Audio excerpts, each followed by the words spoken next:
मैं हूं नितिन सुकीजा और आप देख रहे हैं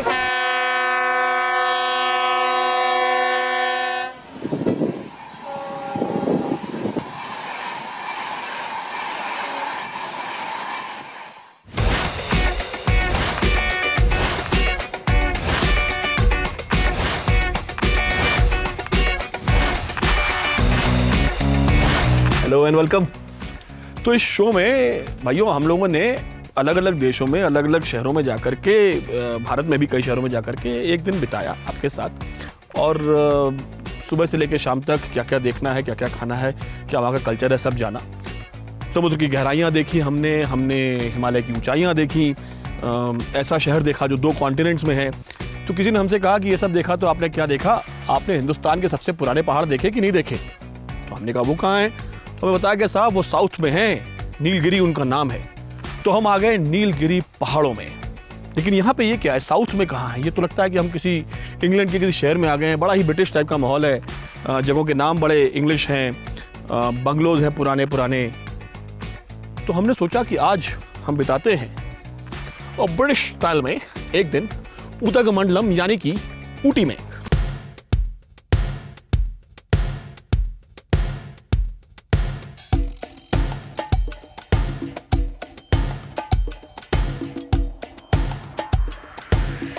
इस शहर को नीलगिरी की रानी कहा जाता है।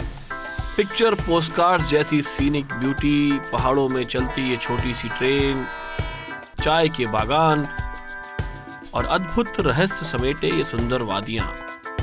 ऊटी अपनी लेक, ब्रिटिश बंगलोज और चॉकलेट्स के लिए भी जाना जाता है।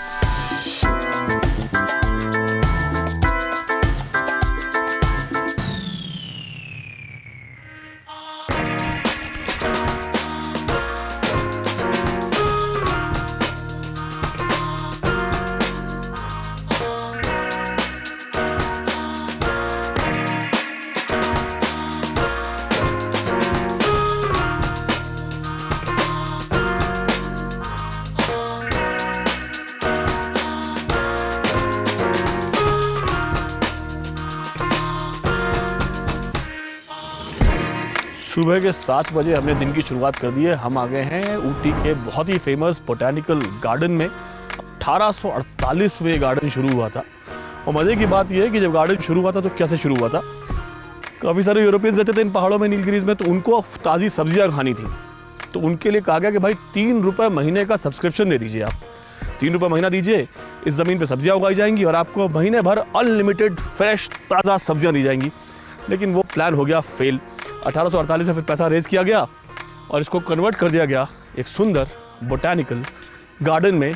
सुबह सुबह बहुत से लोग यहाँ पे आ गए। 7 बजे जगह खुल जाती है और कुछ टूरिस्ट हैं, कुछ लोग सुबह टहलने आए हैं। ताज़ी हवा, हरियाली और रास्ता। चलिए देखते हैं अंदर क्या क्या है।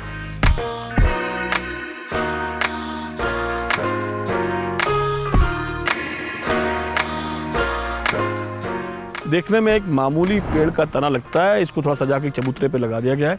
कहानी ये है कि ये तना 2 करोड़ साल पुराना है। फॉसिल ट्री ट्रंक है, तमिलनाडु में पाया गया था। सिर्फ एक बात कहता है कि हमसे बहुत पहले भी कुदरत थी, पेड़ पौधे थे, पहाड़ थे, नदियाँ थी और हमारे बहुत बाद भी कुदरत रहेगी, पेड़ पौधे रहेंगे, नदियाँ रहेंगी, अगर हमने इन्हें बर्बाद नहीं किया तो।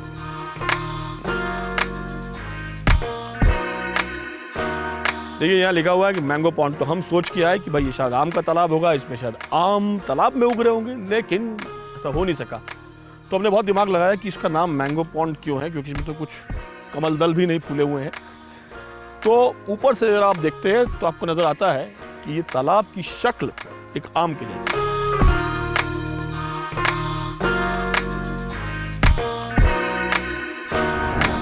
बोटैनिकल गार्डन का ये हिस्सा, इसे इटालियन गार्डन बोला जाता है। ये थोड़ा सा नया हिस्सा है। 1914 के वर्ल्ड वॉर 1 के बाद इटालियन सोल्जर्स जो कि प्रिजनर्स ऑफ वॉर थे, जिन्हें कैदी पकड़ा गया था, उनसे मशक्कत करवा के गार्डनिंग करवा के ये हिस्सा बनाया गया था। और इस जगह पे अंग्रेज़ों ने बैंड स्टैंड बनाया था, जहाँ पे मिलिट्री बैंड लोगों के लिए शाम को परफॉर्म किया करता था।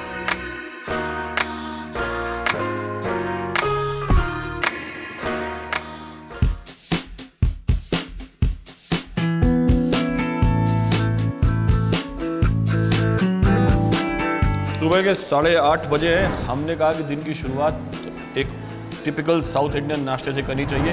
ऊटी चूँकि इंग्लिश टाइप की जगह है, यहाँ पे बहुत सारे मल्टी कुजीन रेस्टोरेंट्स हैं, तो बहुत ढूंढ के मैं निकाला। जूनियर कुपर्ना नाम की जगह है, प्योर ऑथेंटिक साउथ इंडियन खाना, तमिल नाश्ता। अब साहब मज़े की बात यह है कि तमिलनाडु और कर्नाटक में जो झगड़ा होता है ना, वो खाली कावेरी को लेके नहीं होता है, वो डोसे को लेके भी होता है। तमिल कहते हैं कि डोसा उनका है। 1000 AD में भी डोसा पाया जाता था, आज से 1900 साल पहले, लगभग 2000 साल के पहले के पास। संगम लिटरेचर ऐसा कहता है। कर्नाटका वाले कहते हैं कि साहब ये तो हमारा उडुपी में होता है डोसा। मज़े की बात यह है, डोसा किसी का भी हो, इसके अंदर जो आलू है वो हिंदुस्तान में पेरू से आया था। मसाला डोसा आदमी को खा के काम शुरू करना चाहिए।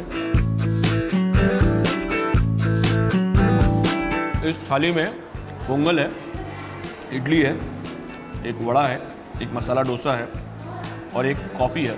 इसे ये मिनी टिफ़िन बोलते हैं। अगर आप इतना शुरू कर लें तो फिर शायद दोपहर का खाना खाने की ज़रूरत ही ना पड़े।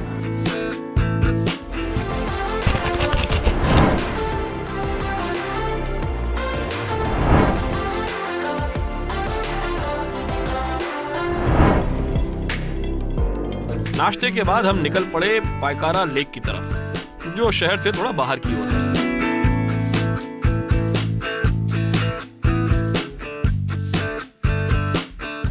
फुर्सत मिले तो पानी की तहरीर पढ़ लेना, हर दरिया हजारों साल का अफसाना लिखता है, ऐसा बशीर बद्र साहब ने कहा था। 9:30 बजे सुबह के हम आ गए पायकारा नदी के मुहाने पे। एक पायकारा फॉल्स हैं, आजकल थोड़ा पानी कम है, नदी है। ये नदी ऊटी के इन नीलगिरीज के निवासियों के लिए बड़ी पवित्र है। टोडा समुदाय के लोग यहाँ रहते थे, कोटा और शोला समुदाय के लोगों के साथ। 18वीं शताब्दी तक ये नीलगिरी पहाड़ उनके थे और वो इन नीलगिरी पहाड़ों के थे। फिर अंग्रेज़ आ गए, कॉलोनाइजेशन हो गया और धीरे धीरे समुदाय जंगलों में सिमटते चले गए। पर इस नदी की पवित्रता, उदमंगलम की कहानी हर बार हर रोज़ चीख चीख के कहती है।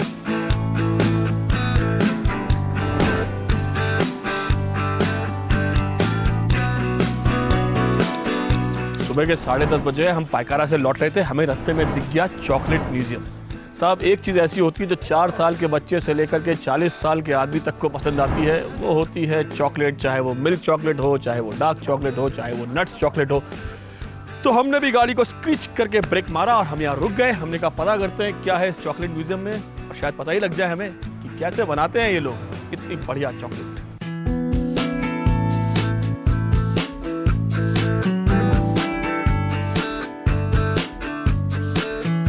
सब चॉकलेट जितनी मीठी होती है, उसके बनने की कहानी उतनी ही मीठी होती है। कैसे बनती है चॉकलेट? तो ये होता है साहब कोको का फल। जो कोको फल होता है वो इस तरह का दिखता है, उसमें पल्प होता है और 35-50 के आसपास बीज होते हैं। वो बीज जब निकाले जाते हैं तो कैसे निकाले जाते हैं कि कोको फल को काट के उसको इस तरह के एक बक्से में रखा जाता था यहाँ पे, उसको फिर केले के पत्तों से ढक दिया जाता है। तो जो पल्प होता है वो फिर सड़ के नीचे निकल जाता है और बीज आप उसमें से छांट सकते हैं। बीज छांटने के बाद कुछ इस तरह के हो जाते हैं, इनको फिर सुखाया जाता है। तो जो पर्पल कलर के बीज होते हैं वो फिर ब्राउन हो जाते हैं। हमने कभी पर्पल कलर सोचा, चॉकलेट के बीज पर्पल कलर के होते हो, तो ये ब्राउन हो जाते हैं। ब्राउन होने के बाद फिर बाकी का प्रोसेस होता है। यहाँ पर ये एक बर्तन रखा है जो ये बताता है कि आज से 3500 साल पहले भी चॉकलेट का शौक था लोगों को। तो कोको फल को, कोको के बीज को मायन सिविलाइजेशन के लोग ऐसे रोस्ट करते थे और वो उसकी एक ड्रिंक बना के उसमें शहद मिला के पी लेते थे। चॉकलेट का आविष्कार 1847 में हुआ स्विट्जरलैंड में, लेकिन उससे पहले कोको के बीज से एक कोको ड्रिंक बना कर। म्यूजियम के टिकट के बदले में आपको मिलता है एक फ्री चॉकलेट, जो हम अब लेने जा रहे हैं, क्योंकि फ्री का माल तो हम बिल्कुल छोड़ नहीं सकते। ये हमारी वाली फ्री चॉकलेट आप हमको दे दीजिए।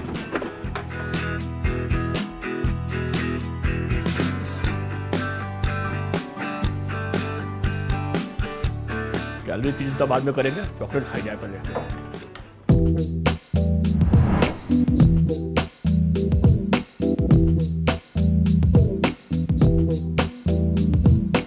अंग्रेजों ने एक काम अच्छा किया था इस शहर में जब इसको बसाया था कि एक बहुत बड़ा बोटानिकल गार्डन बनाया, एक बहुत बड़ी लेक बनाई, एक बहुत बड़ा ये रोज़ गार्डन बनाया है। 11:30 बजे हम पहुंच गए हैं गवर्नमेंट रोज़ गार्डन में।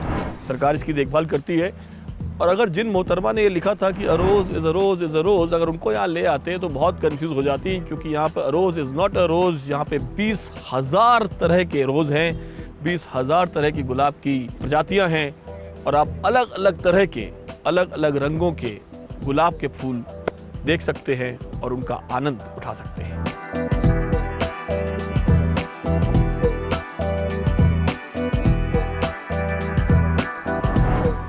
इस रोज गार्डन में 20,000 पौधों के बीच पे हमने वो पौधा ढूंढ निकाला है जिसने हिंदी फिल्मों को उसका सबसे फेवरेट कोड वर्ड दिया है। कोड वर्ड काला गुलाब। मोना डार्लिंग, सोना डॉक पे उतरने वाला है, कोड वर्ड है काला गुलाब। ये काले गुलाब का पौधा है। अभी मौसम नहीं है तो अभी काला गुलाब कोड वर्ड की तरह गायब है, लेकिन जब काला गुलाब खिलता होगा तो क्या लगता होगा।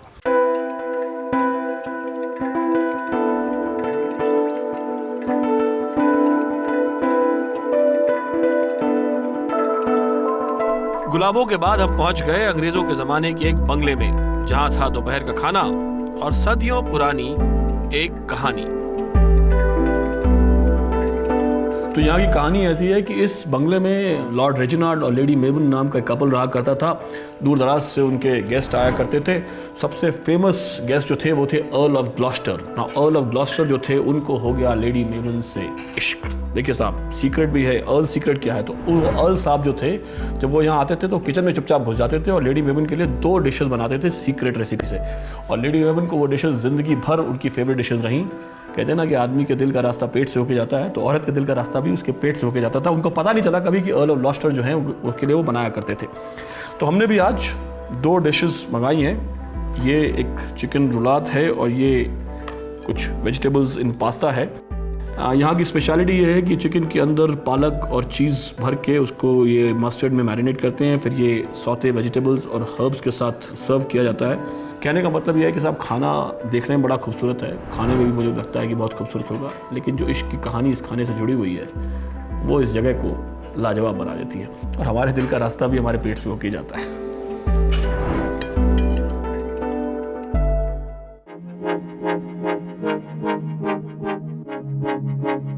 अर्ल सीक्रेट में सीक्रेट रेसिपी वाला लंच करने के बाद जब हम डोडा बेटा पीक की तरफ बढ़े तो थोड़ा मौसम बदल गया। वेदर भी लंदन वेदर की तरह है। यहाँ पर करीब 8,000 फीट की ऊंचाई पे पीछे डोडा बेटा पीक है। आज रास्ता बंद है, हमारी किस्मत खराब है, हम वहाँ नहीं जा पाए। लेकिन देखिए, नाम का सरलीकरण है। डोडा मतलब बड़ा और पीक मतलब चोटी। डोडा बेटा मतलब पीक, यानी कि नीलगिरीज की साउथ इंडिया की सबसे ऊंची चोटी है, ऊटी से 9 किलोमीटर दूर। खैर, हम वहाँ नहीं जा पाए। हम आ गए हैं एक टी गार्डन में, क्योंकि ऊटी में चाय की खेती भी बहुत होती है। तो हमने कहा कि क्यों नहीं चाय का लुत्फ उठाया जाए। टी गार्डन की सैर करते करते हम देखेंगे कि चाय कैसे बनाई जाती है और एक टी फैक्ट्री में जाके पता लगाते हैं।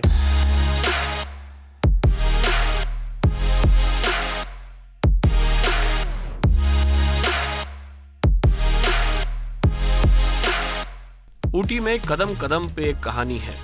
चाय हिंदुस्तान में कैसे आई, ये हमने इस फैक्ट्री में जाना।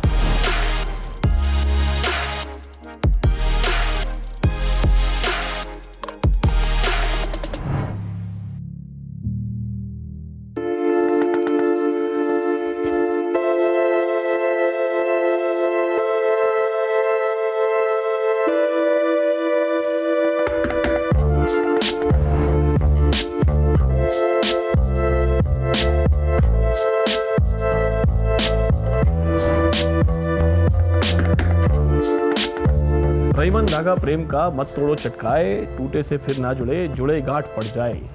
धागे का काम होता है दिलों को जोड़ना, चीज़ों को जोड़ना। और यहाँ पर 6 करोड़ मीटर धागा यूज़ हुआ है इस पूरे गार्डन को बनाने के लिए। ये फूल पत्तियाँ, ये पौधे सब नकली हैं, सिर्फ धागे से बने हुए हैं। 6 करोड़ मीटर धागा यहाँ पे यूज़ किया गया है। ये थोड़ा अजीब सी जगह थी ऊटी में। हम यहाँ पे आए, 4 बज रहा है, शाम का 4:30 के आसपास का वक्त हो रहा है।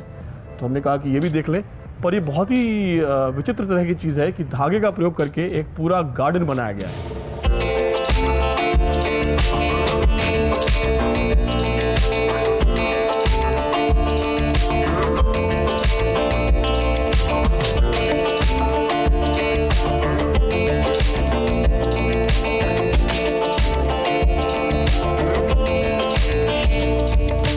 मुझे लगता था कि ऊटी में आके सबसे टूरिस्टी चीज़ कोई अगर आप कर सकते हैं तो वो है ये लेक में बोटिंग, जैसे हर टूरिस्टी प्लेस पे होती है।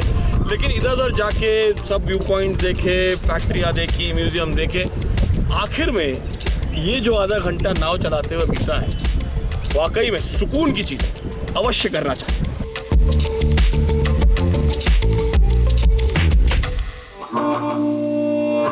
ऊटी से कुन्नूर तक नीलगिरी माउंटेन रेलवेज की यात्रा को मिस नहीं किया जा सकता। 1908 में ये ट्रैक पूरा हो गया था और आज ये यूनेस्को हेरिटेज माना जाता है।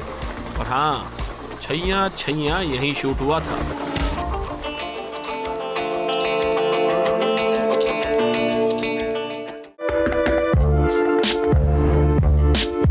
शर्लक होम्स, यहाँ पे इनकी तस्वीर है, यहाँ इनकी मूर्ति है, वहाँ इनकी कहानी का एक पोस्टर लगा हुआ है, यहाँ इनकी एक कहानी लगी हुई है।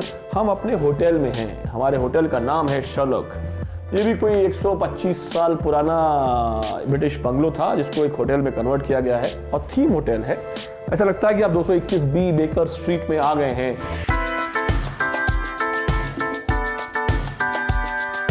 तो शर्लक होम्स साहब को जो है खाने वाने का बहुत शौक था नहीं। उनकी किसी भी कहानी में जाएं तो ब्रेकफास्ट के आसपास ही लोग उनको डिस्टर्ब करने, नए क्लाइंट्स आ जाते थे या उनके जो हाउस घर की मकान मालकिन थी वो आ जाती थी।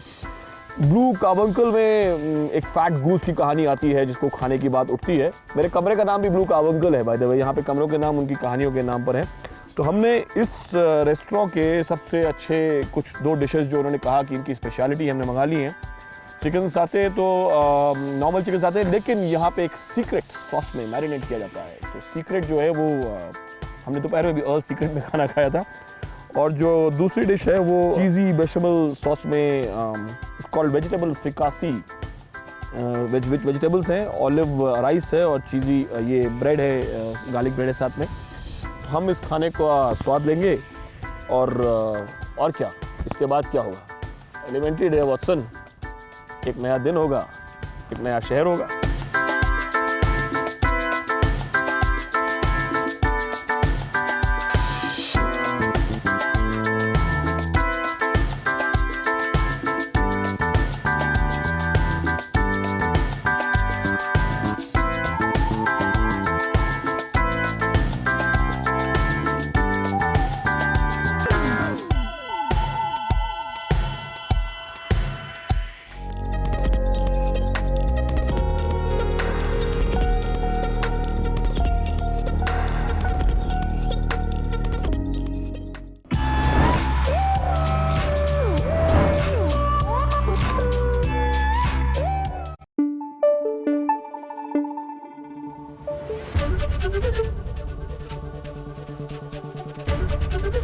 एबीपी न्यूज आपको रखे आगे।